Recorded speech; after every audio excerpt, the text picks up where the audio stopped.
네, 오늘은 마태복음 강해 67과 되겠습니다. 오늘 먼저 23절에서 33절에 나오는 사두개인들의 그 부활 논쟁에 대해서 잠깐 살펴보는 그런 시간을 갖도록 하겠습니다.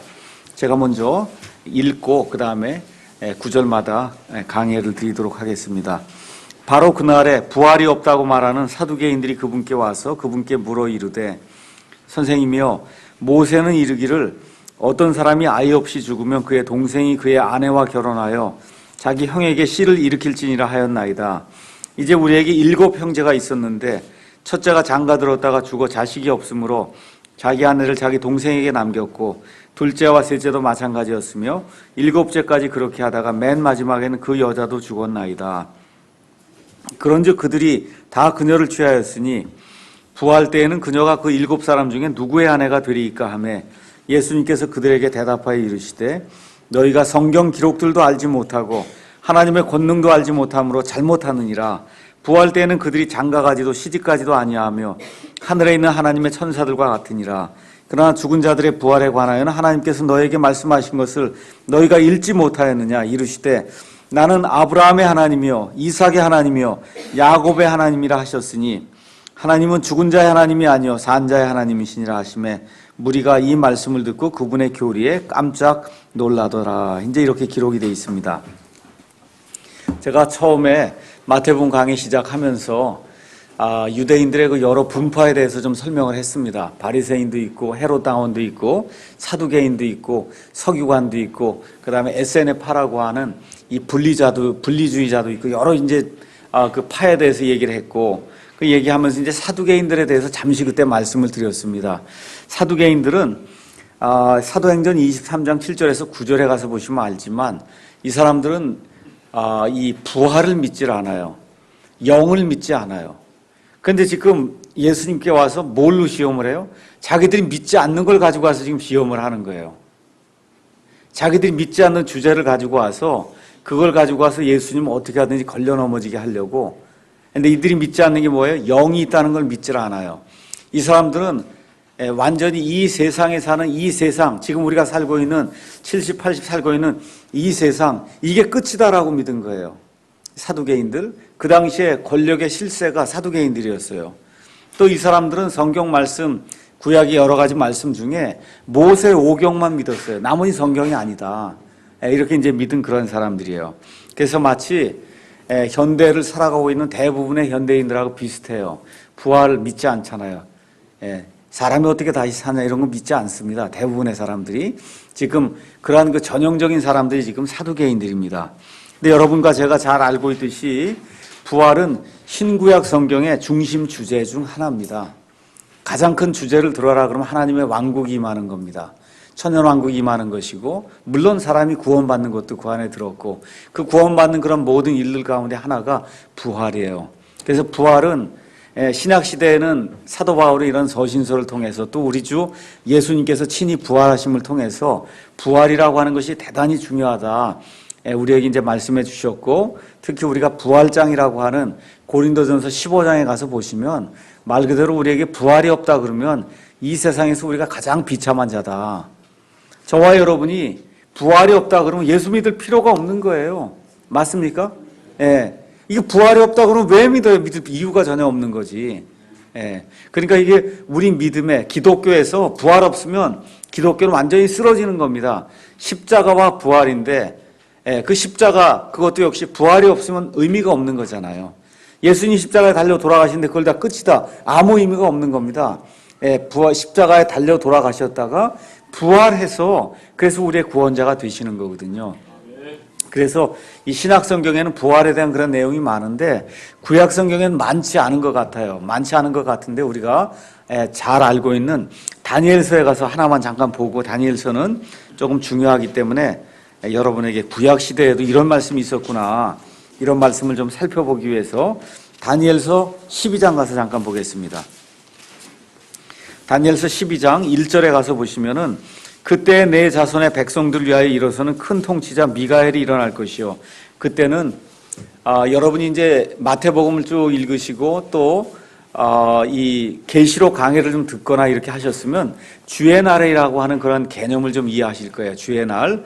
주의 날은 이제 어느 개념으로 이렇게 보시면 되냐 하면 이제 교회 시대가 쭉 이제 진행이 되다가 이제 교회가 완전히 휴고를 받는 그런 때가 이제 생깁니다. 이때부터 시작해서 주의 날이 시작이 돼요. 그래서 주의 날이 시작이 되는데 주의 날의 핵심은 주님이 영광을 받는 때가 되기 때문에 원래는 천년왕국이 주의 날의 핵심이에요. 근데 그 주님이 홀로 영광을 받기 위해서는 심판해서 없애버릴 것들을 없애야 되는 그런 일이 먼저 생겨야 되거든요. 그 기간이 7년 환란기예요. 그래서 교회가 휴고를 받고 그러면서 7년 환란기가 이루어져서 이 땅에서 또 구원받는 자들이 있고 그렇지 못할 자들을 하나님이 깨끗이 청소하시는 그런 기간이 7년 환란기입니다. 이 환란기가 끝나고 나서 1000년 동안 이 땅에 예수 그리스도의 화평의 통치가 이루어지고 그게 끝난 다음에 시간은 완전히 없어져 버리고 영원이라고 하는 새하늘과 새 땅이 이제 우리에게 이제 임하게 되는 거거든요. 그래서 여기 지금 나오는 그때 내 백성의 자손들 위하여 일어서는 큰 통치자 미가엘이 일어난다 한 거 그때는 언제냐 하면은 그 다음에 곧 고난의 때가 있으리니 그것은 민족이 있은 이래로 그때까지 결코 없었던 고난일 것이며 민족은 물론 유대 민족을 이야기하는 거고 내 백성의 자손은 유대인들의 자손을 이제 이야기하는 겁니다.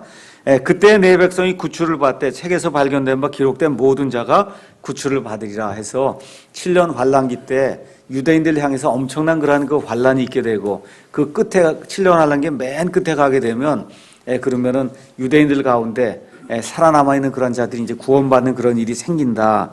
이 말씀이 있은 다음에 2절 가서 보면 그때 어떤 일이 생기냐 하면 땅의 티끌 속에서 잠자는 자들 중에 많은 사람이 깨어나 얼마는 영존하는 생명에 이르고 얼마는 수치와 영존하는 치욕에 이른다. 이렇게 되면서 유대인들 가운데 잠자는 자들 중에 많은 사람이 다시 부활해서 일어나는 그와 같은 대목이 안에 이제 기록이 되어 있어요. 이 기록을 다 해준 다음에 13절에 가서 보면 그러나 너는 끝이 이를 때까지 내 길로 가라.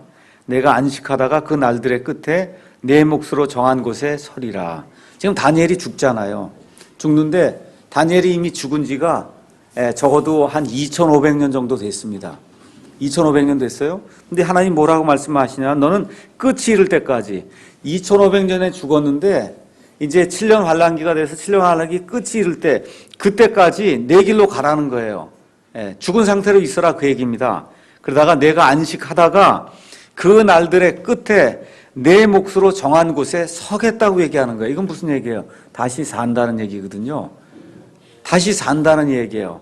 그래서 다니엘과 또 아브라함과 이런 모든 사람들이 하나님께서 정해주신 그와 같은 상속 유업의 몫에 가서 다시 살게 되는 그런 일이 있다 이렇게 말씀해 주시면서 구약시대의 그 사람들도 부활하는 그런 모습이 여기 다니엘서에 이제 기록이 되어 있습니다.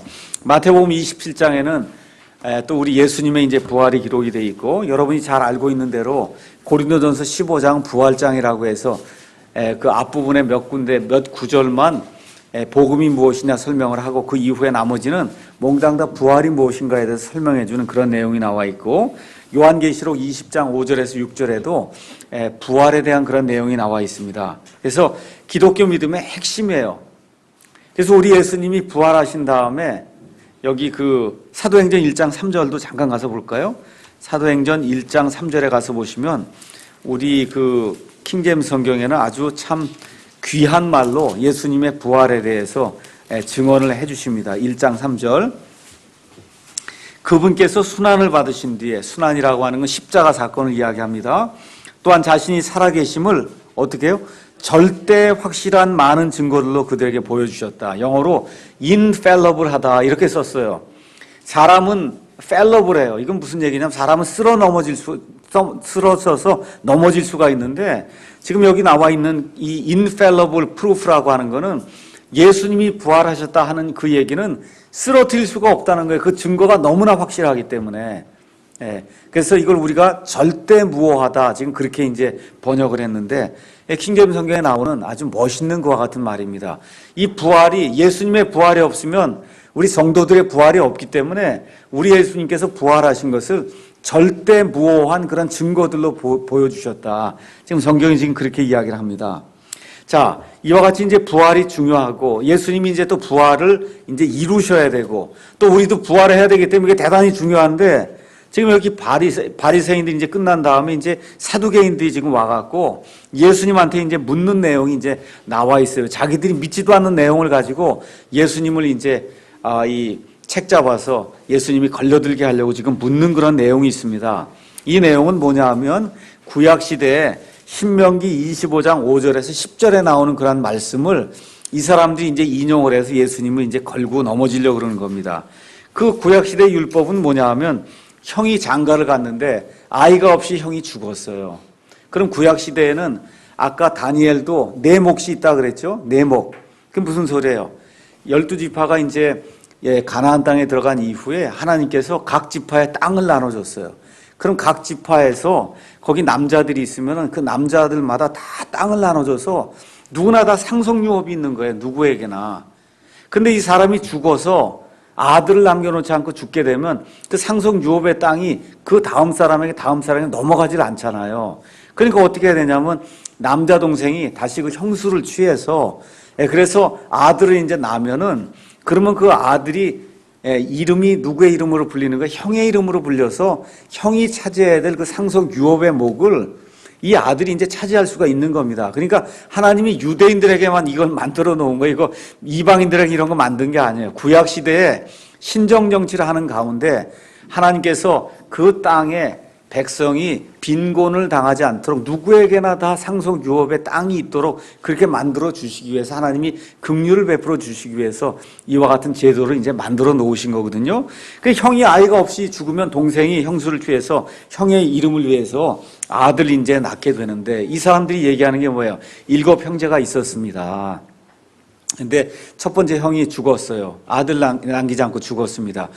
그 다음에 또 둘째가 취했는데 둘째가 또 아들 남기지 않고 죽었습니다. 이렇게 해서 7명이 다 죽고 그 여자도 죽었습니다. 자, 그러면 이제 이 사람들이 부활한다고 하는데 그럼 부활하게 되면 이 여자가 그 7사람 중에 누구의 아내가 되겠습니까? 그렇죠? 아주 묘한 말로다가 자기들이 믿지도 않는 그런 말을 가지고 와서 지금 예수님을 시험하는 그와 같은 내용이 이제 나오는데 여기 29절 가서 보니까 예수님이 그들에게 대답하여 이르시되 문제의 핵심이 뭐라는 겁니까? 너희가 성경 기록들을 알지 못한다. 그게 문제의 핵심이 거기 있다는 거예요. 너희가 모세 오경을 믿는다고 하는데 성경 기록들을 너희가 알지 못하기 때문에 마가복음의 표현대로 하면 크게 잘못하고 있다는 겁니다. 너희가 크게 잘못하고 있다. 왜 그래요? 성경 말씀을 알지 못하기 때문에 이런 무식한 얘기를 하는 거다. 지금 그렇게 이야기를 하면서 뭐라고 말씀하시냐 하면 부활 때에는 그들이 장가가지도 시집가지도 아니하며 하늘에 있는 하나님의 천사들과 같으니라. 지금 그렇게 이야기를 하고 있습니다. 누구하고 같아요? 천사가 아니에요. 누구하고 같아요? 하늘에 있는 천사하고 같다고요. 하늘에 있는 천사. 그러니까 하늘에 없는 천사도 있는 것 같으네 이게. 그렇죠? 하늘에 있는 천사들하고 같다. 지금 그렇게 이야기를 하고 있습니다. 천사는 하늘에 있는 하나님의 천사들이 있고 성경 여러분이 가서 살펴보시면 창세기 6장에 가서 보시면 자기들의 처음 신분을 버리고 자기들의 처음 처소인 하늘을 버리고 그리고 땅으로 내려와서 이 하나님의 아들들이 사람들의 딸들을 취한 것과 같은 일이 창세기 6장에 기록이 되어 있어요. 그래서 이와 같은 그 자기의 처음 신분을 버리고 자기의 처음 처소를 버린 이런 천사들은 하늘에 있는 천사라고 이야기하지 않습니다. 하늘에 있는 천사가 아니에요. 그래서 이 천사들이 사람들의 딸들하고 결혼했더니 누가 나왔다 그래요? 거인이 나왔다. 그렇게 이야기하는 겁니다. 그래서 창세기 6장에 가서 보면 노아의 홍수가 일어나게 된 가장 큰 원인이 뭐냐? 물론 사람들이 상상해서 생각하는 모든 게 악하다. 그것도 물론 맞는 말인데 가장 큰 원인이 하나님의 아들들이 이 땅에 내려와서 사람들의 딸들을 취해서 하나님이 원치 않는 그와 같은 유전자 결합을 통해서 하나님이 원치 않는 종족이 생겨나게 된 거예요. 이렇게 되다 보니까 하나님께서 원하시는 메시아를 낼 수 있는 그러한 길이 이게 점점 좁아들기 때문에 그래서 하나님께서 이 사람들을 멸절시키는 그와 같은 홍수를 이제 보내시게 되거든요. 근데 이거를 잘못 이해하시는 그런 많은 목사님들이나 또 주석가들은 천사는 결혼하지 않는다. 그렇게 이제 이야기를 합니다. 22장 30절. 부활 때에는 그들이 장가가지도 시집가지도 아니하며 하늘에 있는 하나님의 천사들과 같으니라. 그러니까 천사들은 시집가지도 않고 장가가지도 않는다. 이렇게 이제 생각하기 쉬운데 하늘에 있는 하나님의 천사들 말고 타락했던 그와 같은 천사들은 장가를 갔었습니다. 그런 때가 있었습니다.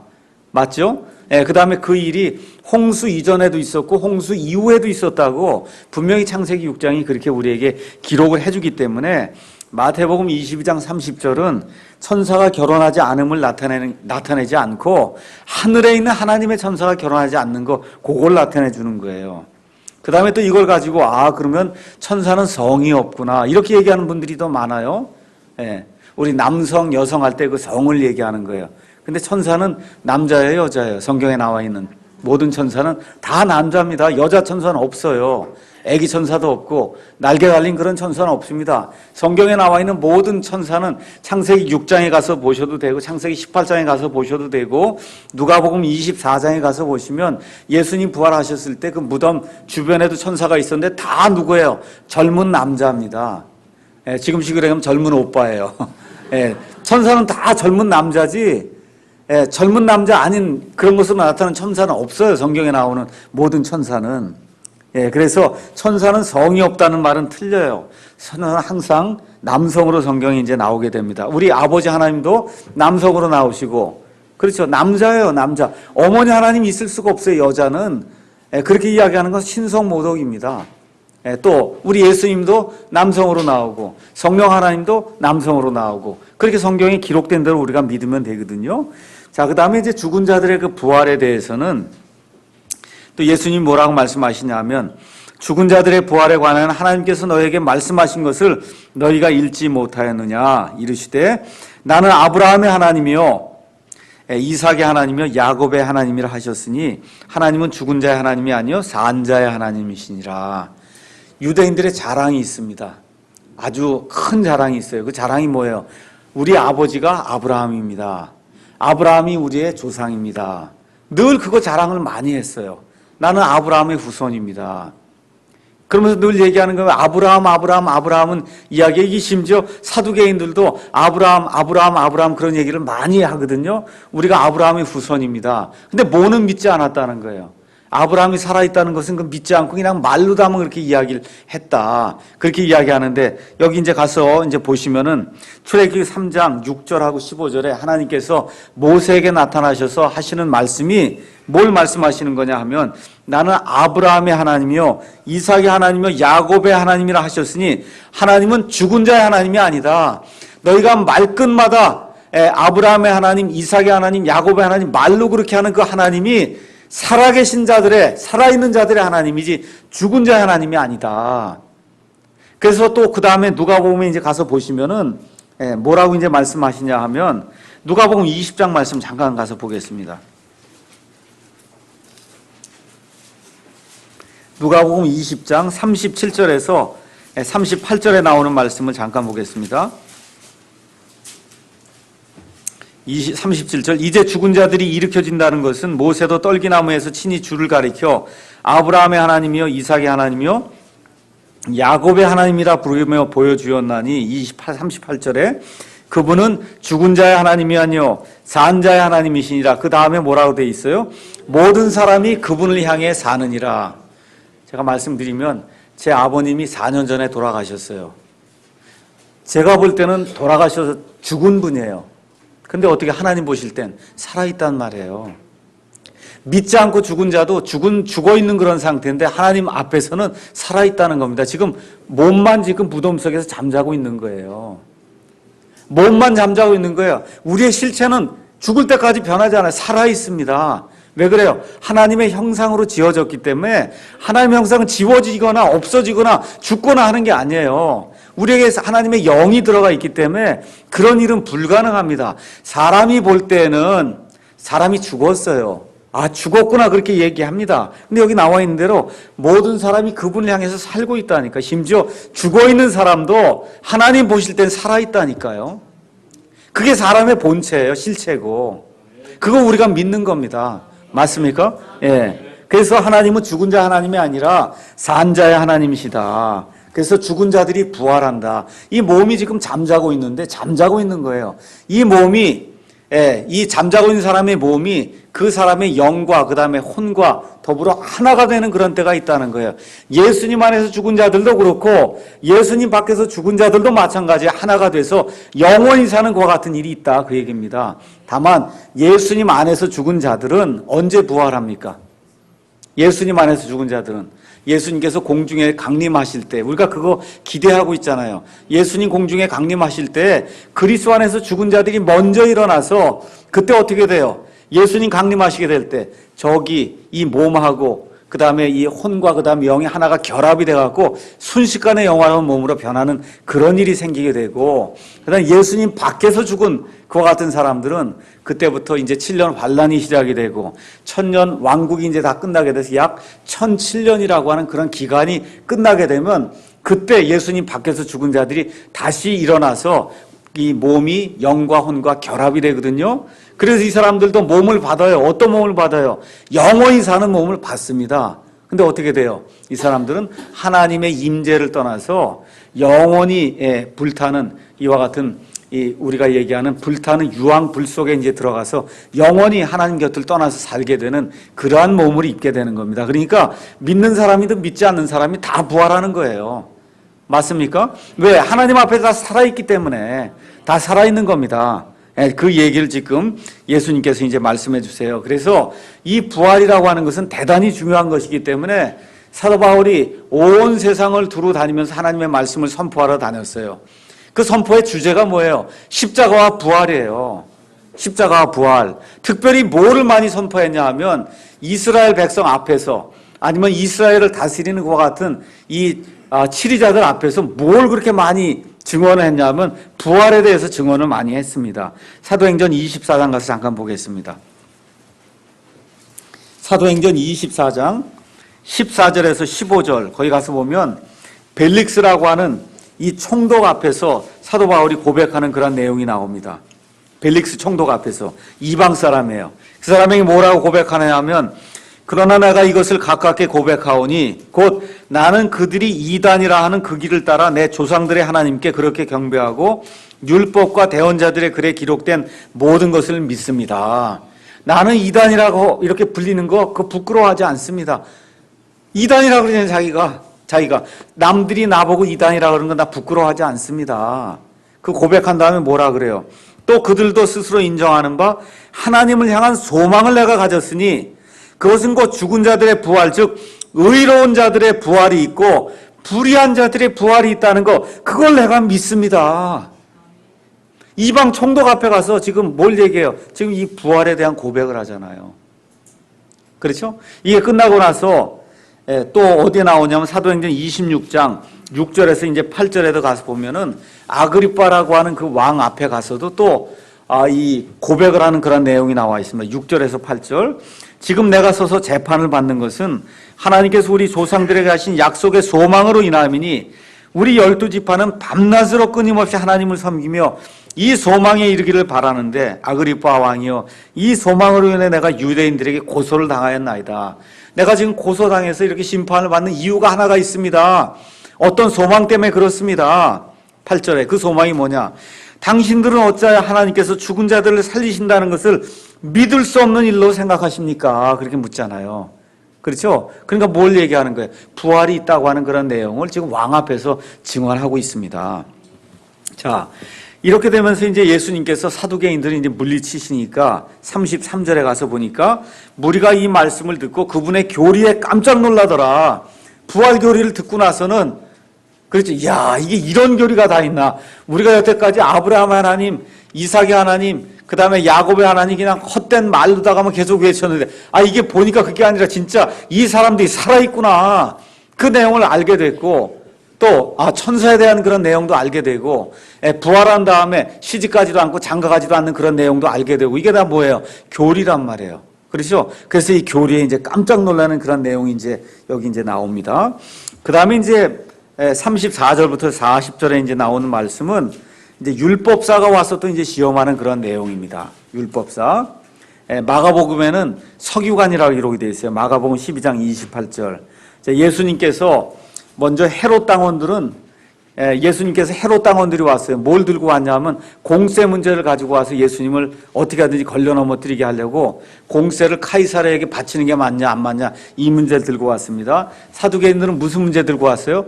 부활 문제 들고 왔어요. 그 전에 21장 45절에 가서 보면 바리새인들이 또 들고 온 문제가 있어요. 그건 뭐예요? 침례자 요한의 침례가 하늘로부터 왔냐 아니면 사람에게서 났냐. 지금 이게 지금 세 그룹이 와갖고 예수님 시험하는데 예수님이 걸려 넘어지지 않아요. 이제 어떤 그룹이 나타나는 거냐면 이제 서기관 그룹이 나타나는 거예요. 율법사 그룹이 또 나타나는 겁니다. 근데 여러분 이게 다 누구예요? 종교 지도자들 아니면 사회의 지도자들이거든요. 지금 이 사람들이 나타나서 예수님 못 살게 구는 거예요. 바리새인도 나타나고 사두개인도 나타나고 그렇죠? 헤롯 당원도 나타나고 그 다음에 이제 마지막으로 율법사 서기관 그룹이 나타나서 예수님을 이제 어떻게 하든지 이 예수님을 이 곤란에 빠뜨리려고 지금 이 사람이 나타났습니다. 제가 읽겠습니다.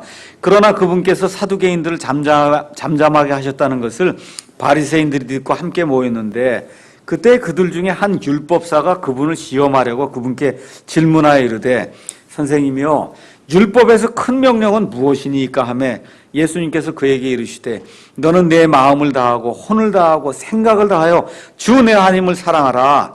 이것이 첫째가는 큰 명령이요 둘째 명령은 그와 같은 것으로서 너는 내 이웃을 내 자신과 같이 사랑하라이니라. 모든 율법과 대언자들의 글이 이 두 명령에 매달려 있느니라 하시니라. 자, 이것도 배경을 또 여러분과 제가 이해를 해야 이 사람이 이렇게 질문한 그 의도를 알 수가 있습니다.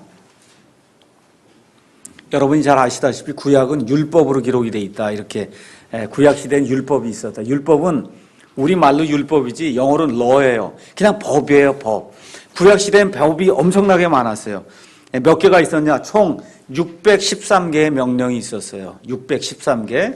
그러니까 613개 중에 너는 뭐를 해라, 하지 말라 해서 하라고 하는 건 긍정적인 명령이 그게 몇 개가 있었냐면 284개. 그 다음에 부정적인 명령, 하지 말라는 명령이 365개가 있었어요. 365. 그러니까 중요한 명령이 있냐, 중요한 명령과 사소한 명령, 이 지금 율법사는 이 명령이 지금 600몇 개가 있는데 이것 중에 중요한 게 뭐고 중요하지 않은 게 뭐니 이거 나누는 게 이 사람의 일이에요. 이 율법사에게 있어서는 어느 게 중요하고 어느 게 중요하지 않느냐를 나누는 게 평생도록 해야 될 그런 일이에요. 그러니까 지금 그걸 다 와서 예수님을 시험하는 겁니다. 그걸 다 와서 예수님을 시험하는 거예요. 그래서 어떻게 하는 거냐 하면 중요한 것은 좀 지키고 중요하지 않은 건 좀 안 지키면 안 되겠냐 이런 마음이 있는 겁니다. 근데 야고보서 2장 10절에 가서 보니까 율법의 모든 걸 다 지키다가 한 조목이라도 지키지 않으면 어떻게 되는 거예요?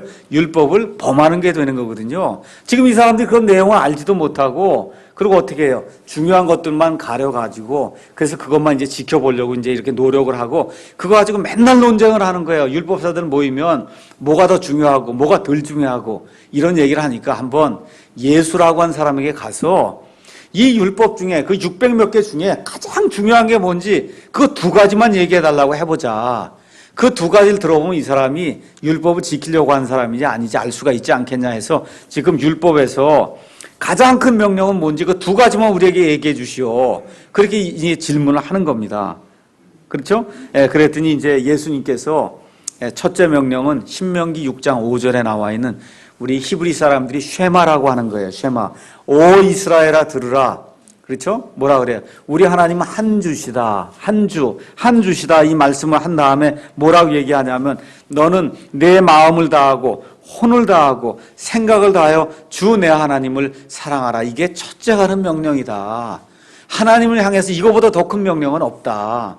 그래서 먼저 하나님에 대한 그와 같은 명령을 예수님이 말씀해 주신단 말이에요. 그 말씀해 주시고 나서 둘째 명령은 내 이웃에 대한 것이다. 이웃을 내 몸과 같이 사랑하라. 내 자신과 같이 사랑해라. 이건 레위기 19장 이제 18절에 있는 그런 말씀인데 이 두 가지 명령은 돌판에 적힌 십계명의 그 율법과 마음판에 적혀 있는 그와 같은 도덕적인 법을 총망라하는 이 두 가지만 지키면 그런 문제가 없다는 거예요. 구약시대에 모든 법이 많았지만 이 두 가지만 지키면 아무 문제가 없다는 겁니다. 이 두 가지에서 모든 게 파생이 된다. 그래서 지금 여기 예수님께서 뭐라고 또 말씀하시냐면 모든 율법과 대언자들의 글이 이 두 명령에 매달려 있느니라. 이 두 명령이 이렇게 있잖아요. 두 명령이 이 줄이라고 생각을 하면 이 줄에 다 주렁주렁 달려있다는 거예요. 나머지 것들은 주렁주렁 달려있다는 거예요. 그러니까 이게 끊어지면 나머지 건 다 없어져 버린다는 거예요. 그러니까 이 두 가지에 매달려 있다는 겁니다. 그래서 구약시대에 나와 있는 그런 모세오경이라든지 그 다음에 대언서대의 이런 모든 내용이 뭐냐? 하나님을 사랑하라는 것, 그 다음에 내 이웃을 내 자신과 같이 사랑하는 이 두 가지에 모든 게 다 매달려 있다. 구약시대 모든 말씀은 이 두 가지에 달려 있다. 네, 그렇게 이제 예수님이 이제 말씀을 해주시는 겁니다. 자, 그래서 바울은 로마서 13장 8절에서 10절에 이 말씀을 이제 요약을 또 해줍니다. 한번 가서 잠깐 보겠습니다. 로마서 13장 8절에서 10절 제가 읽어볼게요. 서로 사랑하는 것 외에는 누구에게든지 어떤 빚도 빚지지 말라. 어떤 것도 빚지지 말라. 다른 사람을 사랑하는 자는 율법을 성취하였느니라. 너는 간음하지 말라. 너는 살인하지 말라.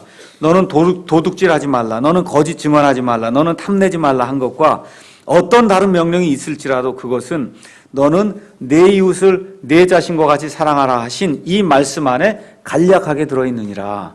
그래서 이웃을 사랑하라고 하는 그런 말씀, 그거 하나만 있으면 앞에 있는 모든 것들을 다 커버한다. 물론 하나님 사랑하는 건 그 앞에 나와야 되고.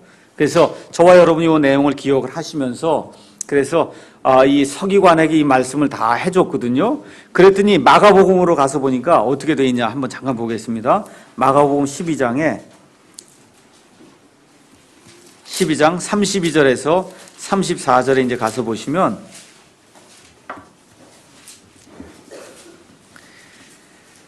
32절 그 서기관이 그분께 이르되 옳소이다 선생님이여 잘 말씀하셨습니다.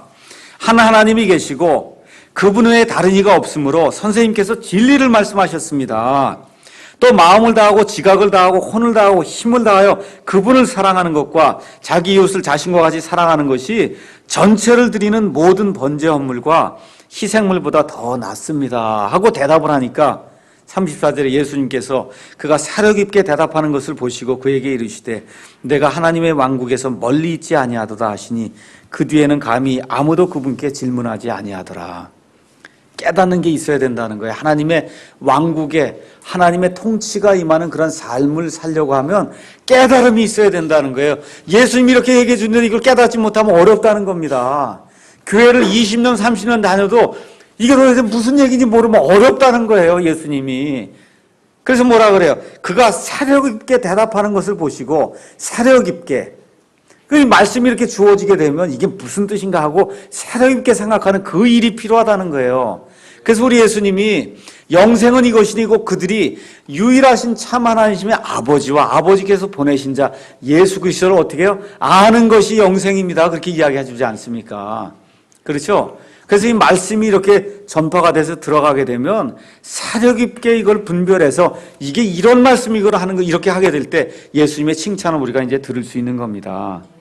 자, 그럼 다시 마태복음으로 넘어와서 마태복음 이제 23장 41절에서 이제 46절에는 그리스도와 다윗의 자손에 대한 그와 같은 말씀이 이제 나옵니다. 이제 바리새인들이 함께 모여 있을 때 예수님께서 그들에게 이제 묻는 거예요. 이번엔 예수님이 이제 묻는 거예요. 역공을 하는 겁니다. 예수님이 이르시되 너희는 그리스도에 대하여 어떻게 생각하느냐?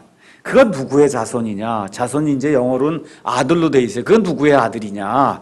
물론 그 son이라고 하는 단어가 제가 처음에도 말씀드렸듯이 아들도 되고 자손도 되고 다 될 수 있는데 여기서 이제 자손이 더 맞기 때문에 왜냐하면 다윗의 자손이라 이제 얘기한단 말이에요. 그들이 그분께 이르되 다윗의 자손이라 다윗의 아들이라 이렇게 되지만 다윗부터 시작해서 약 시간이 많이 한 1000년쯤 지나서 예수님이 오니까 실질적인 아들은 아니잖아요. 그런 차원에서 우리가 son을 여기서는 자손이라고 이제 번역을 한 겁니다. 다윗의 자손이다 그렇게 얘기를 하니까 그분께서 그들에게 이르시되 그러면 어찌 다윗이 영 안에서 그를 주라 부르며 이르되 주라고 불렀어요. 주라고. 예, 그리스도를 주라고 부르며, 주는 여기 나와 있는 주는 고딕은 고딕인데 조금 얇은 고딕으로 돼 있죠. 그 얇은 고딕은 히브리 말로 아도나이예요. 아도나이. 왜 그 다윗이 그 그리스도를 아도나이라고 부르며 주께서 내 주께 말씀하시길, 여기 처음에 나오는 주는 진한 고딕으로 돼 있죠. 요 고딕의 요 주는 여호와예요. 여호와께서 내 주가 누구예요? 그리스도란 말이에요. 그 그리스도 내 주인에게, 여호와 하나님께서 내 주인에게 말씀하시기를, 내가 내 원수들을 내 발받침으로 삼을 때까지 너는 내 오른편에 앉아 있어라. 하나님 오른편에 앉아 있는 사람이 누구예요? 그리스도란 말이에요. 그리스도. 왜 그렇게 얘기했냐 이거예요. 예, 그리스도가 다윗의 아들이요 다윗의 자손이라 그러면 어떻게 그런 일이 가능하겠냐. 45절. 그러면 다윗이 그를 주라 부를진데 어찌 그가 그의 자손이 되겠느냐 하시니 아무도 능히 한마디도 그분께 대답하지 못하고 그날 이후로는 감히 아무도 그분께 더 질문하지 아니하더라. 유대인들의 여러 종교 분파 지도자들이 와서, 또 사회의 지도자들이 와서 예수님을 넘어뜨리려고 여러 가지를 질문했어요. 질문에 예수님이 다 멋있게 어떻게 그렇게 말씀하실 수 있을까 할 정도로, 정말 다르게 대답할 수 없을 정도로 이렇게 딱 대답을 해주시고는 예수님이 드디어 한 가지 딱 묻잖아요. 너희는 그리스도에 대해 어떻게 생각하냐? 그리스도가 누구의 아들이냐? 누구의 자손이냐? 그러니까 유대인들의 생각엔, 그건 다윗의 허리에서 나오는 다윗의 자손이지 누굽니까? 또 우리 예수님 뭐라 그래요? 그럼 왜 다윗이 자기 허리에서 나오는 그리스도를 가리켜 내 주인이라 그랬냔 말이에요. 내 주인이라 그럴 수가 있냐 이거예요. 그럴 수가 없다는 겁니다. 그랬더니 그 이후부터는 한마디도 대답을 하지 못했다 하는 그와 같은 내용이 나오고, 그 이후로는 더 이상 질문을 하지 않았다는 그런 이제 말씀이 나오거든요. 자, 이 질문이 대단히 중요한 질문이에요. 예수님도 이 말씀을 많이 하셨습니다. 사람들이 나에 대해 누구라 그러고 얘기하느냐. 예수님에 대해서 예수님은 목수의 아들입니다. 이렇게 나가면 그러면 끝이에요. 소망이 없는 거예요. 그렇죠? 예수님 목수의 아들입니다. 이거 나가면 소망이 없는 겁니다. 그렇죠? 예. 대단히 이거 중요한 질문이에요. 이게 중요한 질문. 희망이 없어요. 다윗의 아들, 그것은 유대인들이라고 그러면 당연히 나올 수밖에 없는 그와 같은 이 이름이에요. 타이틀이에요. 왜냐하면 다윗의 씨에서 메시아가 나온다고 하는 것을 이스라엘 백성이 다 알고 있기 때문에, 그래서 다윗의 자손입니다. 근데 여기까지는 좋은데, 어떻게 그러면 다윗이 자기 자손, 자기에게서 나오는 그 자손을 가리켜서 내 주인이라고 그렇게 얘기할 수 있느냐? 예수님이 그렇게 말씀하시는 겁니다. 그래서 다시 한번 말씀을 드리면, 주께서 내 주께 말씀하시기를, 여러분 가지고 계신 그 유인물의 뒷장에 가서 보시면 주께서 내 주께 말씀하시기를, 여기 나와 있는 주, 진하게 처음 나와 있는 건 여호와라는 얘기입니다. 내 주는 아도나이라고 하는 그런 뜻이에요. 여기에. 자, 여기 이렇게 되면서 예수님께서 뭘 보여주시냐 하면 번역의 예를 보여주시는 거예요. 구약시대에 여호와라고 적혀있는 히브리 말은 신약시대에 뭘로 번역해야 된다고요? 주로 번역해야 된다는 거예요. 그래서 그리스 말로 큐리오스라고 번역했어요. 그러니까 여호와도 큐리오스라고 번역을 했고, 그 다음에 아도나이라고 하는 주인도 큐리오스라고 번역해 줬어요. 그걸 누가 해주신 거예요? 예수님이 해주신 거예요. 그러니까 여기 구약 성경에 나오는 걸 여호와라고 번역하면 안 된다는 겁니다. 우리나라 말로 번역이 돼서 들어올 땐 다 뭐로 번역이 돼야 된다는 거? 주로 번역이 돼야. 그래서 주의 날이 돼야지 여호와의 날이 되면 안 돼요. 주의 심판이 돼야지 여호와의 심판이 되면 안 된다는 거예요. 그래서 지금 번역의 예를 우리 하나님이 이제 보여주시는 겁니다. 자, 그러면 유대인들에게 문제가 있었어요. 양심 있는 그런 그 유대인들은 가만히 가서 이걸 살펴보면, 구약시대의 말씀을 이렇게 읽어보면 메시아가 꼭 두 병이 있는 것 같아요. 메시아가 하나는 고난을 받고, 그렇죠? 천대를 받고 멸시를 받고, 이거 분명히 이게 메시아인데, 그런 메시아가 하나가 있고, 또 한 메시아는 다윗의 왕좌에 앉아서, 그렇죠? 철권으로 통치하는 그와 같은 메시아가 있단 말이에요. 이 두 개가 이해가 안 되는 거예요. 근데 이 사람들은 이해가 안 되는 가운데 어느 것만 택하기로 했어요. 다윗의 왕좌에 앉아서, 그렇죠? 철권 통치를 하고 우리를 이 모든 민족들의 압제에서 풀어준 이 메시아만 진짜 메시아고, 고난받는 메시아는 그건 메시아가 아니다. 이걸 이렇게 생각하고 싶어 하는 겁니다. 근데 예수님이 지금 말씀하시는 그 내용은 뭐냐 하면, 메시아는 하나뿐이 없다는 거예요. 하나. 근데 그 한 메시아가 하나님의 신성도 있고 사람의 인성도 가진 분이다. 잘 들으세요. 하나님의 신성도 있고 사람의 인성도 있고 또 뭐도 있어요. 고난도 받는 그런 종으로서의 메시아 그 역할도 하시고 또 어떻게 돼요? 나중에 왕으로서 통치하시기 그런 메시아 한 메시아가 있다. 근데 한 메시아가 있는데 몇 번 오세요? 2번 오신다는 거예요. 2번. 유대인들은 그 내용을 이해를 못한 거예요. 메시아는 한 분인데 몇 번 와요? 2번 오세요. 초림 때 오셔서 고난받는 종으로서 십자가에 달려 들어가셔서 하나님의 모든 계획을 이루시고 하나님의 뜻을 이루시고 그 다음에 그때로부터 이제 어느 시간이 지난 다음에 예수님 이제 다시 재림하시거든요. 그때는 통치하는 그런 왕으로 임하시는 똑같은 예수님이 오시는 겁니다. 그 유대인들은 그거를 이해를 하지 못했던 거예요. 그렇죠? 그래서 오늘 읽은 여기 주께서 내 주께 말씀하시기를 하고 나오는 그 말씀은 시편 110편에 있는 그런 말씀인데 여러분이 아마 시간 내셔서 한번 110편의 말씀을 살펴보시면은 이 시편 110편은 예수님의 재림하고 상관이 있는 것이구나. 금방 가서 읽어보시면 압니다. 그래서 옛날에 구약시대에 이미 시편 110편을 통해서 하나님께서 이런 말씀을 재림의 말씀으로 주셨구나 하는 내용들을 우리가 알 수가 있습니다. 결론 내리고 오늘 마치겠습니다. 주님을 바로 아는 것, 하나님을 바로 아는 것, 이것이 구원의 길이에요. 다른 거 없어요. 그래서 저와 여러분이 부지런히 하나님의 말씀을 이렇게 읽고 성경에 나와 있는 예수님이 하나님입니다. 자꾸 뭐라 그래요? 빌립이 와서 그렇죠? 하나님은 한 번만 좀 보여주면 좋겠습니다. 그렇게 얘기하잖아요. 하나님 한번 보여주면 좋겠습니다. 우리 예수님 뭐라 그래요? 내가 너희와 함께 이렇게 오랫동안 있었는데 어떻게 하나님을 보여달라고 그러냐? 나를 본 자는 하나님을 봤다는 겁니다. 예수님 외에 다른 하나님 없습니다. 예수님 외에 다른 하나님이 없어요. 마치면서 하나 말씀드리면 우리 하나님 아버지에게는 아들이 하나 있어요. 맞습니까? 그런데 이슬람의 알라는 아들이 없어요. 그 하나님이 우리가 믿는 하나님이 아니에요. 이슬람의 알라는 아들이 없어요. 아들. 우리는 아들이 있는 그 하나님을 믿는 겁니다. 그래서 예수님께서 영생은 이것이니 뭐라 그래요? 그들이 유일하신 참 하나님이신 아버지와 아버지께서 보내신 자 예수 그리스도를 아는 것이니이다. 요한복음 17장 3절에 있는 그 말씀 우리가 다시 한번 기억하고 이번 한 주간 살아가시면서 하나님의 은혜 가운데 충만히 거하기를 예수님의 이름으로 축원합니다. 마치겠습니다. 기도하겠습니다.